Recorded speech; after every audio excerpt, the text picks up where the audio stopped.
Update tayo mga guys sa pangatlong araw natin na ginagawa. Ayan. Lagay tayo ng grease dyan. Kisame na rin tayo. Mag-framing na tayo dyan. May tambol dyan. Ayan. Mag-upisa na rin tayo mag-wirings.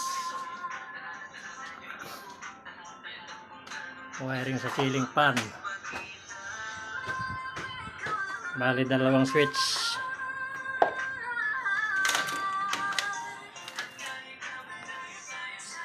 Kabit na rin tayo ng hamba.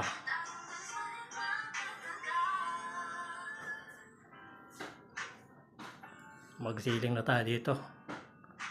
Hindi kasi makasabay ng trabaho. Tapos tiles na tiles.